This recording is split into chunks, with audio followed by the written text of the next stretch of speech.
Voilà, j'avais l'idée de récupérer des petites enceintes d'ordinateurs portables qui sont notées Harman Kardon. Il faut savoir qu'Harman Kardon est un grand nom de la hi-fi et que donc, en ces termes, Harman Kardon, étant donné que les chaînes hi-fi sont de plus en plus laissées de côté, ils ont cherché à se recycler, en fait, à investir le monde informatique. Ils se sont alliés avec certaines marques, et là, en l'occurrence, avec Toshiba, par exemple.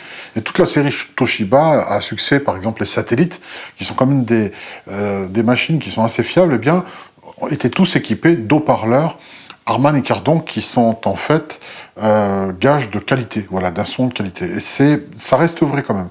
Mais je me suis dit, si ce son de qualité peut convenir, peut-être que ces écouteurs petits placés à la place d'un casque peuvent être très bons. Et c'est ce que j'ai fait. Donc j'ai récupéré ces haut-parleurs venant d'un vieil QS Mio G50, un très haut de gamme à l'époque de Toshiba, qui est sorti en 2009. Donc aujourd'hui, quasiment 10 ans plus tard, l'ordinateur est totalement obsolète, même en termes de récupération de pièces, carte mère ou autre, ça ne va nulle part. Toute la technologie a changé, RAM, etc. Ce qui fait que j'ai pu récupérer ces haut-parleurs, et donc je voulais les mettre sur un casque haute pour pouvoir faire une sorte de bidouille DIY et intégrer les enceintes dedans. Je me dis que si elles sonnent bien, pour l'avoir utilisé pendant 8 ans sur l'ordinateur et que ça sonne vraiment, ben je me suis dit, peut-être qu'en casque collé à l'oreille, ça va être fabuleux. Eh bien, voilà, c'est fait. Hein. J'ai pu bricoler, l'insérer. J'ai dû tailler, en fait, un petit casque que j'ai acheté à Action pour 3,50 €. Donc, je prenais pas trop de risques. Au pire, je perdais 3,50 €. Sachant que les haut-parleurs étaient récupérés sur l'ordinateur, qui, de toute façon, allait partir à la benne, en recyclage. Alors, j'ai donc adapté l'arrière de ces écouteurs en évitant le côté chambre. Ça allait donner quelque chose d'ouvert. Et puis par la suite, si le résultat aurait été intéressant, j'aurais recouvert avec un stylo 3D capable de fondre un peu du plastique de l'ABS. J'aurais bricolé des coques extérieures pour créer une sorte de chambre et donc des espèces de petites enceintes, micro-enceintes collées aux oreilles avec un système basse réflexe que j'aurais créé de manière empirique. Et donc voilà, le résultat il est là. Voilà, donc j'ai dû dépasser comme ça faisait un casque vraiment ouvert, avec les mousses et tout va bien pour les meilleurs des mondes, sauf que ça ne marche pas. Voilà, c'est un gros fail. Alors pourquoi ? Je vois ça, 3 raisons principales. Déjà, l'impédance. Il faut savoir que la majorité des casques audio, en fait, font généralement, globalement, habituellement, à partir de 32 ohms à peu près. Les haut-parleurs, c'est inscrit dessus, hein, vous le voyez peut-être pas là, je sais pas, hein, la mise au point se fait peut-être... Bref, peu importe, je vous le dis, c'est 4 ohms. Donc c'est très bas. Donc ma première théorie sur les 3 que je vais citer après, hein, la première c'est que c'est un problème d'impédance. Alors l'impédance, qu'est-ce que ça implique? C'est que l'amplificateur, lorsque vous branchez le casque, voit l'impédance en sortie de 4 ohms seulement. Et il y a une sorte de... c'est le montage électronique qui fait qu'il y a une résistance de limitation en sortie pour éviter que l'amplificateur donne à outrance de la puissance. En gros, si vous voulez, un ampli opérationnel, parce que c'est souvent ça, un ampli hop qui va amplifier, ce que je veux dire par là, c'est qu'à un moment donné, il y a une limitation au courant. Un ampli opérationnel qui fait amplificateur, qui simplifie le montage électronique, ne peut pas donner de la puissance, ne serait-ce même qu'en 1000 watts, de manière infinie. Parce qu'il faut savoir que plus votre impédance est basse, moins il y a de résistance de la part des haut-parleurs, et plus il va y avoir du jus. C'est pour ça que pour une même sortie casque, vous changez de casque, et vous apercevez, ce casque-là, il a vraiment la patate, il a vraiment de la pêche, au même niveau de volume. Eh bien, regardez votre casque, celui que vous jugez normal, votre étalon, et le nouveau que vous mettez, qui vous étonne de par la puissance qu'il est capable de délivrer, hein, supérieure à un volume égal, eh bien, vous vous apercevrez le plus souvent que l'impédance du casque est inférieure. Donc, en gros, vous mettez par exemple un casque à 150 ohms, il est plus résistif que celui qui est mis à 32 ohms, et du coup, celui à 32 ohms va vous paraître beaucoup plus puissant. Mais pas forcément mieux au niveau du son. Hein. S'il a moins de Lundes, vous préférez avoir un peu moins de puissance et un son beaucoup plus velu en termes de basse fréquence, beaucoup plus soutenu, hein, beaucoup plus plein, beaucoup plus consistant. Voilà, on va parler de consistance en ces termes-là. Donc si en plus il y a une boucle de contre-réaction, ça pour les électroniciens qui connaissent, ils savent de quoi je parle, eh bien, à un moment donné, il y a forcément une autolimitation qui se fait, et donc ne délivre pas beaucoup de puissance. Ça, c'est ma première théorie. Alors, j'ai pu la vérifier aussi par rapport au fait que j'ai un doubleur de casque de sortie, donc quand on met en fait deux casques à l'extérieur, quand on branche comme ça, en parallèle, on peut faire profiter quelqu'un.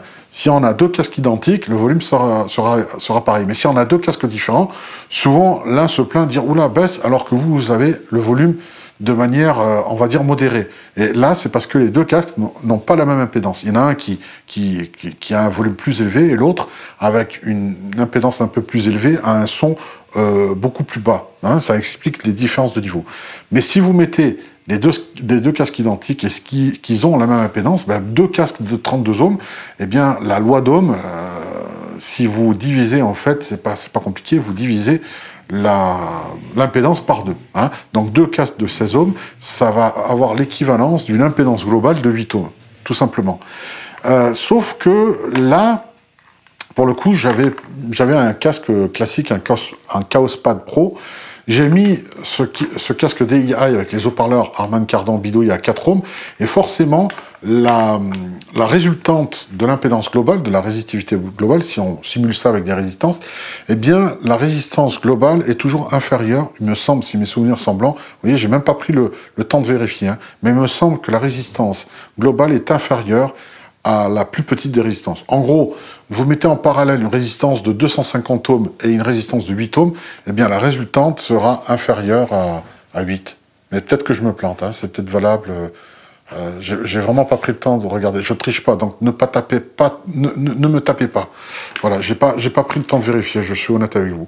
Bref, le fait est qu'avec un casque classique, j'ai mis en parallèle et j'ai une perte de puissance sur les deux casques en termes de volume, mais celui-ci, avec Harman Kardon, reste très bas. Et je pense que c'est dû à cette très faible impédance, qui est d'où ce que je viens d'expliquer tout à l'heure, la limitation des amplis opérationnels qui en sortie ne donne pas tout le courant nécessaire pour ne pas griller. Voilà la première théorie. La seconde est que ces haut-parleurs sont moins sensibles. Si vous prenez des haut-parleurs qui sont réellement dans les casques qui sont faits pour, souvent c'est une feuille de mylar. Elle est quasi transparente, on voit le saladier, vous voyez toute la structure à l'intérieur, on voit à travers ce qui sous-tend en fait le petit speaker, le petit HP, on voit tout à travers, c'est cristallin, et on voit même la bobine, on voit l'aimant et tout à l'intérieur. Et souvent, ces casques-là ont cette pellicule-là, qui est souvent en mylar, donc très légère, une sorte de plastique qui mesure quelques microns seulement, hein, qui est au plus fin qu'un cheveu, qui est vraiment très légère. Donc à peine vous allez exciter la bobine par le fil du casque, eh bien elle va bouger. Ici, on est quand même, des Harman Kardon, je ne sais pas si on le voit dans la vidéo, ça a quand même un centre carrément en aluminium. C'est de l'aluminium, donc c'est très lourd. Et le système, et le reste, comment dire, le spider, la suspension périphérique est carrément en caoutchouc demi-rouleau comme les gros haut-parleurs, hein, de sono, etc. Ou plutôt de la hi-fi. Et là, ça fait un équipage mobile qui est lourd. Donc, en fait, combien même ces petits haut-parleurs avaient une impédance correcte, et que l'amplificateur ne se serait pas limité en sortie, hein, donc la première théorie, problème d'impédance, si ça n'aurait pas été un problème d'impédance, ça aurait été un problème de sensibilité des HP. Donc, ce qui fait qu'il faut beaucoup d'énergie, parce que l'équipage mobile est très lourd, pour pouvoir bien remuer en fait les membranes et faire en sorte qu'elles soient utilisables. Ça, c'était la seconde théorie. La troisième a bien réuni les deux. Il y a un problème d'impédance et en plus un problème de sensibilité. Certains d'entre vous pourraient se poser la question de dire oui, mais tu aurais pu résoudre le problème de l'impédance juste avec un casque, hein, un mono, voilà, comme ça, sur une oreillette pour tester au niveau du volume et mettre une résistance en série pour régler ce problème d'impédance et voir définitivement si ça venait du problème de la sensibilité, hein, d'un équipage mobile trop lourd ou si ça venait d'un problème d'impédance. Voilà, vu par la sortie du préamplificateur, de l'amplificateur casque. Eh bien, je ne le ferai pas, je vais pas perdre de temps avec ça, parce que le son, finalement, eh bien, j'étais très déçu. Très déçu. très déçu, très déçu par le son qui était vraiment mauvais.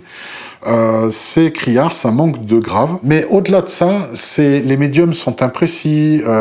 Bref, on comprend que ce sont des petits HP, bien qu'ils soient miniatures, qu'ils soient petits. C'est pas parce qu'ils sont petits qu'ils sont faits pour être mis dans un casque et utilisés comme tels.